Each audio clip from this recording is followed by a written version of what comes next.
તો આપના પૂર્વ નેતા રાજુ કરપડા પહોંચ્યા છે ભાજપ કાર્યાલય કમલમ ખાતે। ખેડૂતો સાથે રાજુ કરપડા ભાજપમાં આજે જોડાવાના છે।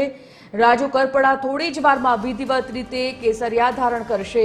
સુરેન્દ્રનગરથી મોટી સંખ્યામાં સમર્થકો સાથે તેઓ ભાજપમાં જોડાવાના છે। ચૂંટણી ટાણે ભાજપમાં રાજુ કરપડાના જોડાવાથી મોટો ફાયદો ભાજપને આ વખતે થઈ રહ્યો છે।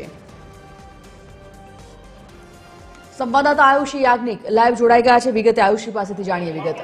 आयुषी, एक तरफ नामोनी यादी जाहिर थवानी बस घड़ीओ गणाई रही है, बीजी बाजू भाजपना जोड़ावा जई रहा है राजू करपड़ा पोताना समर्थको साथे।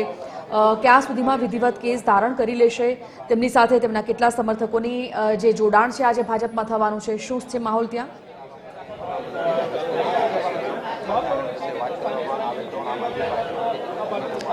बिल्कुल संजीवनी, जे रीते स्थानिक स्वराजनी चूंटणी आवतानी साथे ज भाजपने खूब मोटो फायदो थयो छे तेवुं कही शकाय, कारण के आप नेता के जेमना द्वारा जे राजीनामું આપવામાં આવ્યું હતું આપમાંથી ને હવે તેઓ આજે કેસરીયો કેસ ધારણ કરવા માટે કમલમ ખાતે આવી પહોંચ્યો છે। રાજુ કરપડા છે કે જેઓ પોતાના સમર્થકો ખેડૂત નેતા તેઓ કહેવાય છે ને તેમની સાથે તે પોતાના સમર્થકોને સાથે રાખીને ત્યારે હાલ કમલમ ખાતે આવી પહોંચ્યો છે અને કમલમ ખાતે તે થોડીક જ વારમાં કેસરીયો જે છે ધારણ કરવાના છે। પ્રદેશ મહામંત્રી અને સૌરાષ્ટ્ર ઝોનના જે પ્રભારી છે અનિરુદ્ધ દવે અને જે ભરત બોગરા અને ગોરધન ઝડફિયા છે તેમને કેસરીયો કેસ પહેરાવશે અને વિધિવત રીતે તેમનું ભાજપમાં તેમને જે સામેલ કરશે। ત્યારે કમલમ ખાતે તેઓ સુરેન્દ્રનગરથી આવી પહોંચ્યા છે। પોતાની સાથે તે 200થી પણ વધુ કાર્યકર્તાઓને સાથે લાવ્યા છે, સમર્થકોને તેમની સાથે લઈને તેઓ આવ્યા છે। એટલે કે ચૂંટણી જેમ જેમ નજીક આવી રહી છે ઉથલપાથલ જે છે તે સર્જાઈ રહી છે, તેમાં આમ આદમી પાર્ટીમાં જે ગાબડું પડ્યું છે ને તેની સામે હવે ભાજપને મોટો ફાયદો થયો છે તેવું કહી શકાય। સંજીવની, धन्यवाद आयुषी जानकारी बदल। तो 200 समर्थकों साथे राजू करपड़ा बस थोड़ी ज वारमां